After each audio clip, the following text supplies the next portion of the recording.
Good evening children. आज जो topic chapter जो डिस्कस करेंगे that is cash flow statement. ये क्लास 12 में और बीकॉम के 6 सेमेस्टर में ये आता है। और cash flow statement is generally relating to the management of cash, how to maintain and regulate the cash balances and cash requirements in the firm.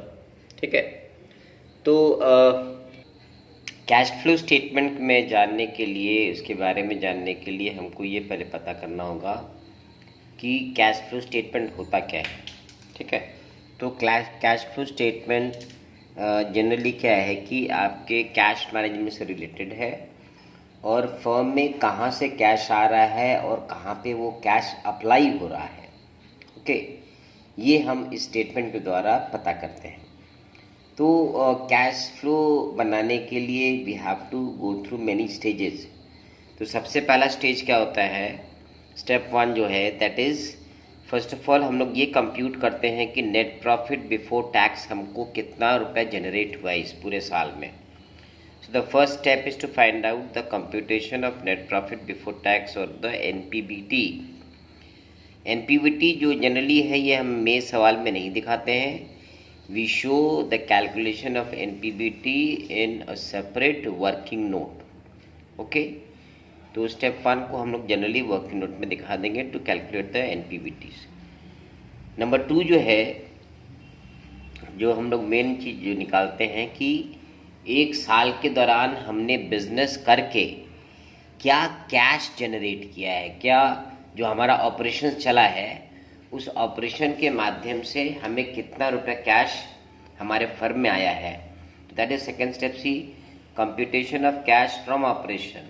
Okay, और बिफोर वर्किंग कैपिटल चेंजेस, यानी working capital क्या होता है, current assets minus current liabilities. उन adjustments को दिखाने से पहले मेरा कैश फ्रॉम ऑपरेशन कितना जनरेट हुआ ये निकालना होता है। ठीक है, अब ये निकालने के बाद इसके साथ हम लोग वर्किंग कैपिटल को एडजस्ट करते हैं। ठीक है, and after you adjust the working capital you get the cash from operation. Okay, after working capital changes and adjustment of tax. तो ये करने के बाद हमारा निकलता है ए क्या हो गया, that is the cash generated from your production activities and other operations. फिर हम लोग निकालते हैं बी क्या होता है, कैश फ्रॉम इन्वेस्टिंग एक्टिविटी। जो आपका कैश जनरेट हुआ है वो आपने कहाँ पे इन्वेस्ट किया है। तो जनरली जो भी कैश हमें मिलता है, जो हम जनरेट करते हैं, उन पैसों को हम लोग या तो उससे हम लोग एसेट्स खरीदते हैं, या कोई पेमेंट करते हैं, या कोई एसेट बिल्डिंग एक्टिविटी में जनरली उसको हम लोग इन्वेस्ट करते हैं। तो उसको क्या बोलते हैं हम लोग, cash from investing activities. Generally क्या होता है कि इन्वेस्टिंग एक्टिविटीज़ क्या होता है, that is a negative activity. यहाँ पे पैसा हमारा बाहर जाता है। मान लीजिए कोई पुराना एसेट्स है, प्लांट मशीनरी है, आप उसको बेच रहे हो, तो उस हालत में हमारे पास कैश आता है। तो इसके नेट वैल्यू को, यानी investing the money and minus the receipt of the money, okay, that difference is called cash from investing activities. ये हो जाता है हमारा पॉइंट बी। तीसरा है, ये जो पैसे हमें रिक्वायर्ड होती हैं या हमें ज़रूरत होती है कहाँ से आता है, तो उसको हम लोग बोलते हैं कैश फ्रॉम फाइनेंसिंग एक्टिविटी। तो फाइनेंस करने का हमारा मेन सोर्स क्या है, या तो आप शेयर इशू कर लो, या बैंक से लोन ले लो, या किसी और डिबेंचर के मार्फत से आप कैश कलेक्ट करा लो। ओके, तो लाइबिलिटीज़ का जो fixed non current liability portion है, वो जो सेक्शन है वो आपको जनरली कैश मुहैया कराता है। So that is the C part, और the how much cash you have received from financing activities. Clear. तो ये तीनों निकालने के बाद हम लोग इसका रिकन्सिलिएशन करते हैं। रिकन्सिलिएशन कैसे करते हैं, जब हम लोग वर्किंग कैपिटल का एडजस्टमेंट कर रहे थे ना, तो वर्किंग कैपिटल में करंट एसेट्स आता है और उससे हम लोग करंट लायबिलिटीज माइनस करते हैं। लेकिन जब कभी भी हम लोग कैश फ्लो स्टेटमेंट बनाएंगे तो वर्किंग कैपिटल में जो कैश एलिमेंट है, यानी cash in hand and cash in bank, उसका एडजस्टमेंट हम लोग वहाँ पे नहीं करते हैं, उसको छोड़ के बाद बाकी करंट एसेट्स का लायबिलिटीज का एडजस्टमेंट दिखाते हैं। तो वो जो हमने ओपनिंग और क्लोजिंग बैलेंस ऑफ कैश छोड़ा था वो हम लोग यहाँ पे अप्लाई करेंगे। तो क्या है, देखिए ओपनिंग बैलेंस ऑफ कैश ये आ गया यहाँ पे, ठीक है। अब ये जो ABC निकला है इसको हम लोग इसके साथ ऐड करेंगे, ओके। तो मान लो A आ गया, नेगेटिव आ गया, B नेगेटिव आ गया, C पॉजिटिव आ गया, तो इसका जो भी नेट इफेक्ट आएगा वो हम लोग यहाँ पे डालेंगे, ओके। और दिस माइनस ABC का जो भी रिजल्ट आया है that should be equal to the closing balance.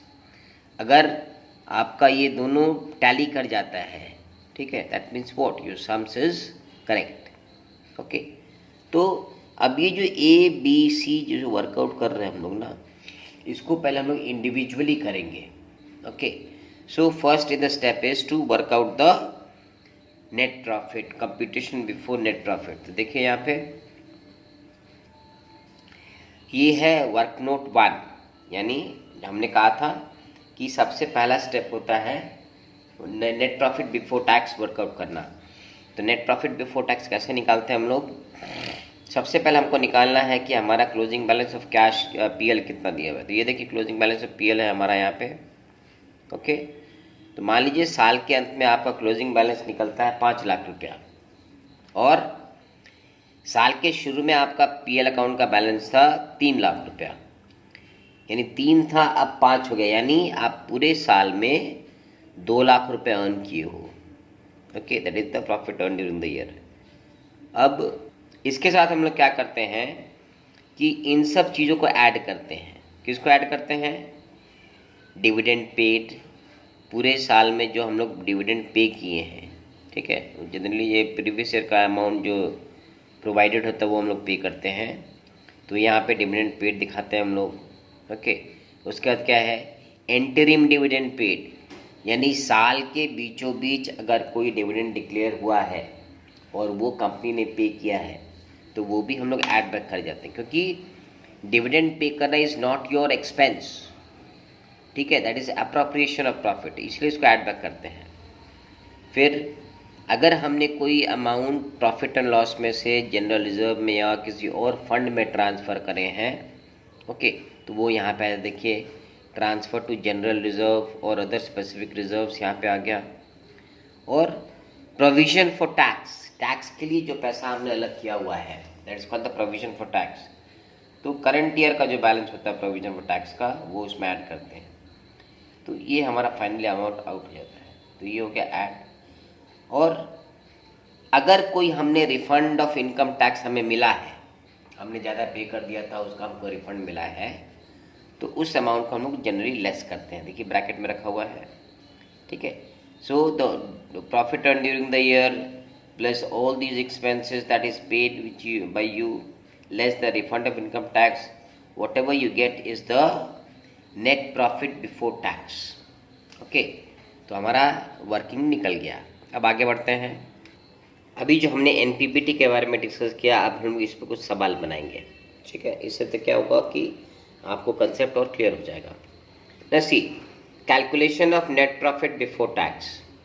अब ये आपको डिटेलिंग दिया, क्या डिटेल दे रखा है, from the following information calculate net profit before tax.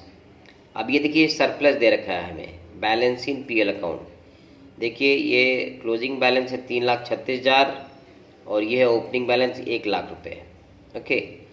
और जनरल रिजर्व कितना रुपये है आपका, क्लोजिंग बैलेंस है 1,50,000 और ये ओपनिंग बैलेंस है 50,000, यानी ओपनिंग बैलेंस था 50, क्लोजिंग है 1.5 लाख, यानी पूरे साल के दौरान 1 लाख रुपए ट्रांसफ़र हुआ है। अब यहाँ पे देखिए अलग से नोट दिया, प्रपोज डिविडेंड कितना दे रखा है, पिछली साल का है 72,000, ओके। और करंट ईयर का है 80,000 रुपया, ओके। और अलग से एडजस्टमेंट क्या दे रखा है, interim dividend pay during the year 90,000 रुपये, साल के बीचों बीच आपने डिविडेंड पे किया 90,000 रुपया। और इस साल का प्रोविजन कितना बना है, 1.5 लाख रुपए, क्लियर। तो अब इसमें कोई रिफंड ऑफ टैक्स नहीं है। तो आप देखते हैं कैसे बनाते हैं हम लोग इस सवाल को। देखिए फॉर्मूला हमने बना लिया है, computation of net profit before tax, okay. तो फॉर्मेट के हिसाब से क्या था, पहले हम लोग क्लोजिंग बैलेंस लिखेंगे पीएल अकाउंट का। तो closing balance of PL account कितना है? 3,36,000 रुपये, ठीक है। और उसी बैलेंस का ओपनिंग बैलेंस कितना था पीएल अकाउंट का? Opening balance of PL account 1 lakh रुपये। यानी साल के शुरू में आपका पीएल का बैलेंस था 1 लाख रुपया, साल के अंत में हो गया 3,36,000 रुपया, यानी बढ़ा है। इसका मतलब क्या है? आपने पूरे साल में कमाया है, तो पूरे साल के दौरान आपने 2,36,000 कमाए हैं। देखिए यहाँ पे 2,36,000, जिसका डिफरेंस बिटवीन है। क्लियर? उसका फॉर्मेट में क्या था? आप जो भी जर्नलिज्म में ट्रांसफ़र कर रहे हैं, तो जर्नलिज्म मेरा क्लोजिंग कितना था? 1.5 लाख, और ओपनिंग कितना था? 50,000। यानी पूरे साल के दौरान जर्नलिज्म में ट्रांसफ़र कितना हुआ है? 1.5 लाख रुपए। तो इसको ऐड कर देंगे हम लोग। प्रपोज डिविडेंड हमने बोला था कि लास्ट ईयर का लेना है, ठीक है। प्रपोज डिविडेंड जो होता है हम लोग किसका लेते हैं? हम लोग प्रीवियस ईयर।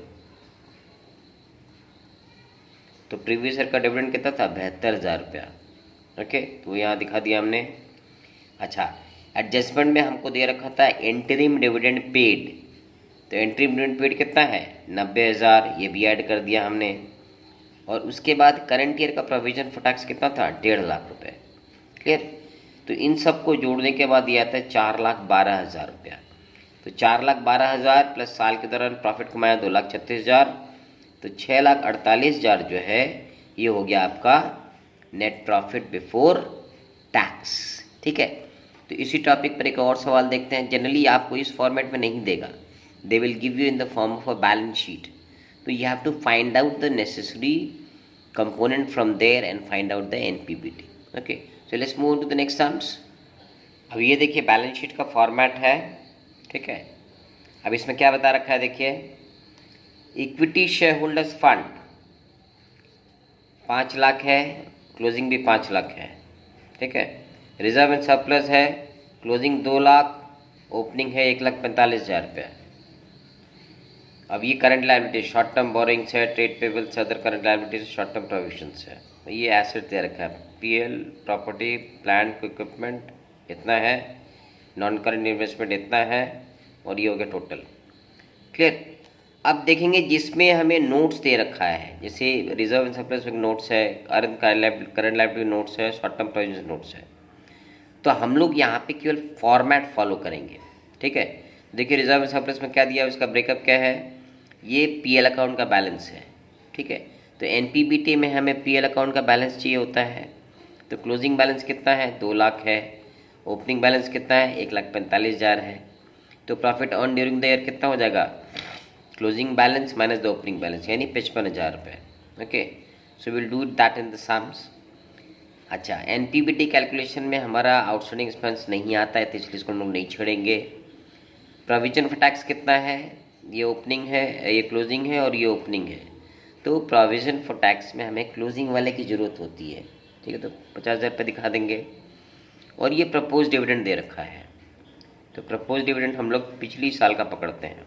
ओके, तो लेट्स डू द सम्स। अब देखिए एनपीबीटी हमें निकालना है, तो उस पूरे बैलेंस शीट में हमें क्या चाहिए होता है? हमें चाहिए closing balance of PL account, ठीक है। तो पूरे बैलेंस शीट में नोट्स टू अकाउंट्स में क्या closing balance of PL account का बैलेंस कितना दे रखा है? 2 लाख रुपया।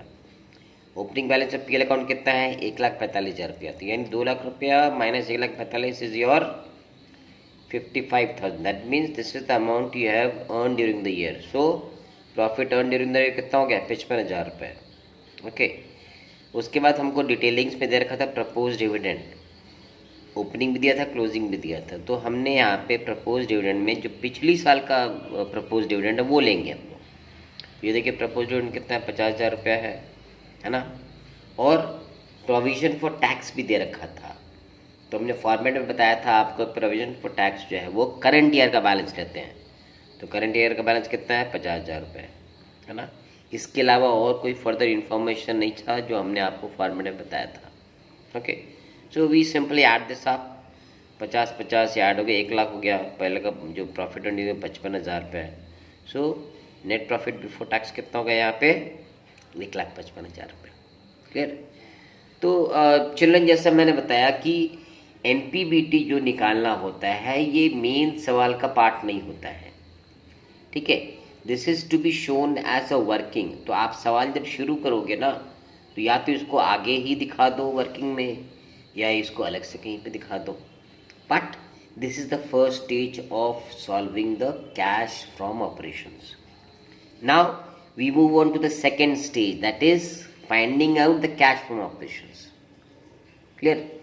तो पहला स्टेप में जहां हम लोग एंड किए थे, दूसरा स्टेप में हम लोग वहीं से शुरू करेंगे। That means we ended by finding out the net profit before tax. So in the second step we proceed from the NPBT stage, उससे आगे चलेंगे। तो इसका एक पहले हम लोग फॉर्मेट देख लेंगे। अब ये देखिए है format of computation of cash from operation before working capital changes. ठीक है, ये है तो आपका सेकेंड स्टेज। तो क्या निकालेंगे हम लोग? देखिए, नेट प्रॉफिट बिफोर टैक्स जो हम लोग वर्क नोट 1 में निकाले थे, ठीक है, पहला स्टेज में, वो अमाउंट यहाँ बैठा देंगे। ओके, अब इसमें हम लोग क्या करते हैं? We add all non cash and non operating expenses, यानी जो सारे कैश जिसमें हम लोग कैश स्पेंड नहीं किए हैं, कैश खर्च नहीं किए हैं, और जो हमारे ट्रेडिंग से रिलेटेड नहीं है, तो उसको हम लोग ऐड बैक करें, नॉन ट्रेडिंग या नॉन ऑपरेटिंग एक्सपेंसेस। ठीक है, तो इसमें लिख देंगे नॉन ऑपरेटिंग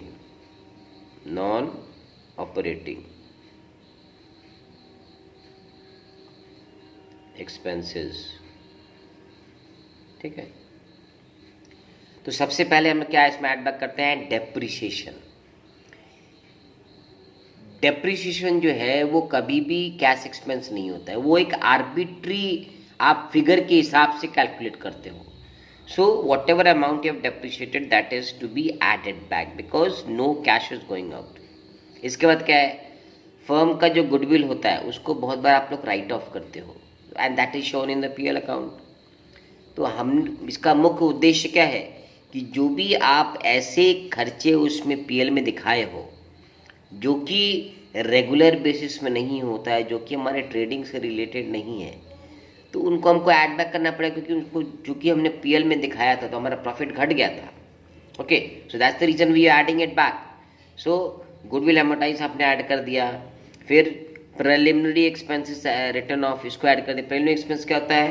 कंपनी सेटअप होने से पहले का जो भी खर्चा है, तो जाहिर सी बात है वो तो हमारे करंट ईयर का खर्चा है नहीं, मगर आपने उसको पीएल में दिखा दिया था, पीएल में दिखाया था तो आपका प्रॉफिट घट गया था, इसीलिए आप क्या कर रहे हो? उसको ऐड बैक कर रहे हो।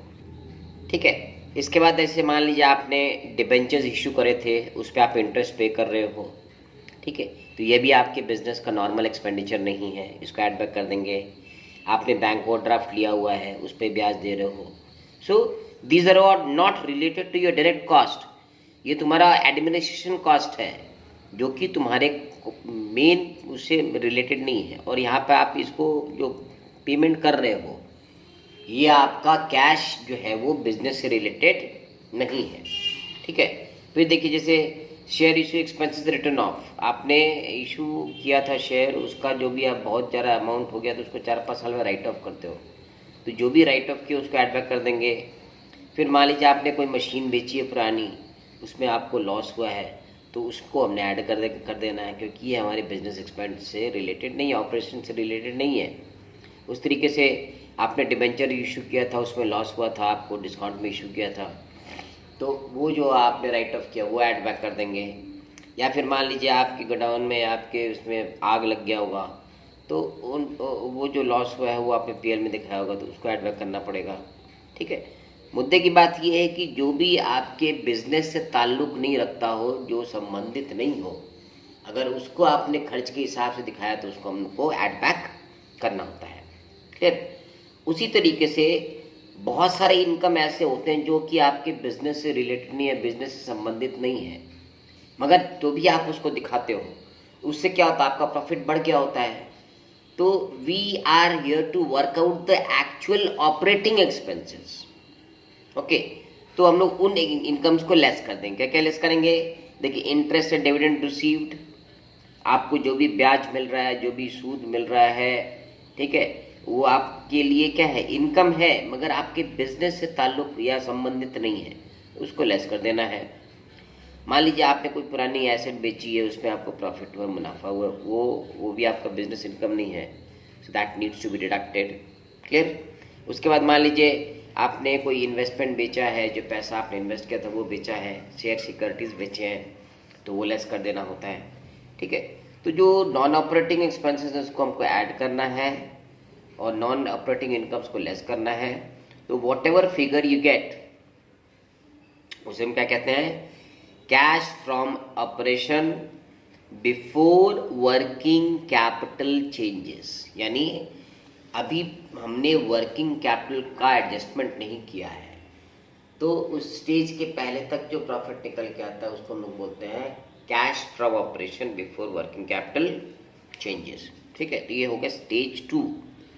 अब हम लोग एक आध सवाल स्टेज 2 पर करके फिर थर्ड स्टेज के फॉर्मेट में जाएंगे। ठीक है। तो लेट्स सी सम्स। अब देखिए यहाँ पे calculation of operating profit before working capital changes क्या दे रखा है इसमें। देखिए, अब देखिए इसमें हमको एनपीबीटी दे दिया है, नेट प्रॉफिट बिफोर टैक्स, तो हमें वो वर्किंग नोट नंबर 1 बनाने की ज़रूरत नहीं है। ठीक है। तो ये आपको खुद से एनालाइज करना पड़ेगा कि कौन सा पोर्शन हमें बनाना है, कौन सा नहीं बनाना है। तो जाहिर सी बात है, पहला स्टेप में हम तो एनपीबीटी निकालते हैं, तो यहाँ पे देखिए एनपीबीटी दे रखा है, so you don't need to work out that. Okay. दूसरा देखिए हम लोग क्या निकालते हैं, cash from operation, okay, before working capital changes. तो उसमें हम लोग क्या ऐड करते हैं, नॉन ऑपरेटिंग एक्सपेंसेस। ओके। तो देखिए depreciation on fixed asset add करना है, इंटरेस्ट ऑन डिबेंचर ऐड करना है, share issue expense right of case को ऐड बैक करना है। ठीक है। गुडविल एमोटाइज ऐड करना है, loss on sale of machinery add करना है, क्योंकि ये सारे एक्सपेंसेस जो हैं आपके बिजनेस से रिलेटेड नहीं है। क्लियर। और फिर से लेस क्या करेंगे, वो सारे इनकम्स जो हमारे बिजनेस से संबंधित नहीं है। कौन सी इनकम्स है इसमें, देखिए gain on sale of investment और interest and dividend received on investment, ये हमें लेस करना होता है। ठीक है। सो चलो लेट्स डू द सम्स। चलिए, सवाल में हमको एनपीबीटी या नेट प्रॉफिट बिफोर टैक्स दिया हुआ है, तो उसको हम लोग एज इट इज़ बैठा देंगे, net profit before tax. Okay. अब यहाँ पे आपको उसको अलग से कैलकुलेट करने की ज़रूरत नहीं है। तो you have your net profit before tax. अब इसमें हम लोग क्या करेंगे, ऐड करेंगे, add non cash non operating expenses. ठीक है। वो सारे खर्चे जो आपके बिजनेस से संबंध नहीं रखते हैं। क्या क्या है इसमें, सबसे पहला depreciation on fix assets. Okay, ये था, ये हमने बैठा दिया यहाँ पे। Okay. Next is interest on debenture, जो भी आपका इंटरेस्ट है डिबेंचर्स पे, वो राइट ऑफ जो आपने किया उसको ऐड कर देंगे। Clear. Share issue expenses written of, ये है हमारा 1000 रुपया, ये ऐड कर देंगे। गुडविल एमोटाइज्ड है 30,000, इसको ऐड कर देंगे। और loss on sale of machinery है 30,000 रुपया, इसको हम लोग ऐड कर देंगे। क्लियर। तो ये सारे एडिशंस करने के बाद जो है हमारा जो टोटल ये आता है, दैट इज 2,29,000। ये है आपका 1,40,000। ठीक है। तो डेप्रिसिएशन इसको 140 सबको ऐड करेंगे तो हमारा 2,29,000 रुपया है। ये हम लोग एनपीबीटी के साथ ऐड कर देंगे, प्लस जो हमारे नॉन ऑपरेटिंग इनकम्स हैं, जो इनकम से ताल्लुक नहीं रखते, उसको हमको लेस करना पड़ेगा। क्या क्या है, लेस नॉन ऑपरेटिंग इनकम। इससे पहला है gain on sale of investment, हमने पैसे कहीं इन्वेस्ट करके रखे थे, हमने शेयर सिक्योरिटीज़ खरीदे थे, गवर्नमेंट बॉन्ड्स खरीदे थे, उसको हम लोग बेच रहे हैं, तो उसको बेच के प्रॉफिट आ रहा है 20,000 रुपया। So that generally this is what increasing your net profits because you have shown it in the PL account. So that needs to be deducted because that does not anyhow relate to your business incomes. Okay. उसी तरीके से देखिए interest है, dividend on investment है, ये सारे भी क्या है, आपके इनकम जरूर है मगर आपके बिजनेस से संबंधित नहीं है। ठीक है। वो 40,000 रुपये है, तो 40 + 20 66,000 इनकम जो है, जो आपने PL में दिखाए थे, जिससे कारण आपका प्रॉफिट बढ़ा था, उसको आप लेस कर दे रहे हो because they do not relate to your business operations. ठीक है। तो 6 लाख प्लस ये आपका नॉन ऑपरेटिंग एक्सपेंसेस था, इसको ऐड करेंगे और इसको लेस करेंगे, तो जो आपका रिजल्टिंग फिगर आएगा that is 7,63,000। Okay, so this will be known as cash from operation before working capital changes.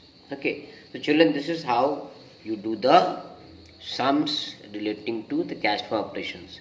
एक चीज ध्यान में रखना है कि जो भी नॉन ऑपरेटिंग एक्सपेंसेस है उसको हमको हरदम ऐड करना है, ठीक है, और नॉन ऑपरेटिंग इनकम्स जो है, ठीक है, उसे हरदम हमें लेस करना है, ठीक है.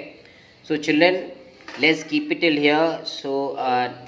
So we'll move on to the next portions like cash from operations after working capital changes, और बाद बाकी चीज़ों को नेक्स्ट वीडियोज़ में अपने लोड करेंगे. Till then take care. Okay, and please do like, share and subscribe this channel as much as you can. And one more thing, if you have any questions and queries, you please do write in the comment box. Okay, thank you.